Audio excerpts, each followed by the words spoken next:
आपण पाहताय क्राईम मुक्त महाराष्ट्र. लोकसुख वार्तांकन, लोकसुख बातमी. डेक्कन परिसरात घरफोडी करणारा सराईत गुन्हेगार डेक्कन पोलिसांनी ताब्यात घेतले असून मौल्यवान मुद्देमाल जप्त केला आहे.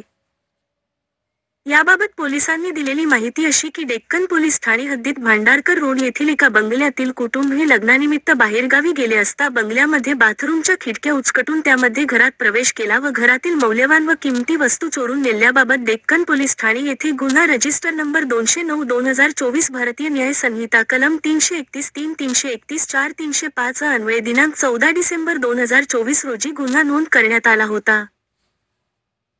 दाखल गुन्ह्यात डेक्कन पोलीस ठाण्याचे तपास पथकाचे अधिकारी व पोलीस अंमलदार हे वरिष्ठांच्या मार्गदर्शनाखाली तपास करत असता प्राप्त असलेल्या तांत्रिक माहितीवरून घरफोडी करणारी व्यक्ती ही जालना जिल्ह्यातील असल्याबाबत माहिती मिळाल्याने डेक्कन पोलीस ठाण्याकडील तपास पथक जालना येथे जाऊन गुन्ह्याच्या अनुषंगाने संशयित इसम नामे गणेश प्रकाश आव्हाड वय 20 वर्षे राहणार शासकीय हॉस्पिटल समोर घनसांगवी जालना यास ताब्यात घेऊन त्याच्याकडे गुन्ह्याच्या अनुषंगाने तपास करता सदरचा गुन्हा हा त्याने त्याची आई व मावशी यांच्यासह केल्याचे निष्पन्न झाल्याने त्यास डेक्कन पोलीस ठाणे येथे आणून दाखल गुन्ह्यात अटक करण्यात आली आहे.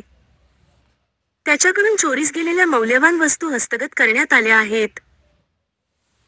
सदरची कारवाई ही अप्पर पोलीस आयुक्त पश्चिम प्रादेशिक विभाग प्रवीण कुमार पाटील, पोलीस उपायुक्त संदीप सिंह गिल, सहाय्यक पोलीस आयुक्त विश्रामबाग विभाग साईनाथ ठोंबरे, डेक्कन पोलीस स्टेशनचे वरिष्ठ पोलीस निरीक्षक गिरीशा निंबाळकर, पोलीस निरीक्षक गुन्हे प्रसाद राऊत यांच्या मार्गदर्शनाखाली डेक्कन पोलीस ठाण्याकडील तपास पथकाचे पोलीस उपनिरीक्षक महेश भोसले, अजय भोसले, दत्तात्रय सावंत, सहाय्यक पोलीस फौजदार दत्तात्रय शिंदे, राजेंद्र मारणे, महिला पोलीस अंमलदार धनश्री सुपेकर, पोलीस अंमलदार गभाले महेश शिरसाट, सागर घाडगे, वसीम सिद्दीकी, रोहित पाथरूड, धनाजी माळी, रोहित मिर्जे यांच्या पथकाने केली आहे.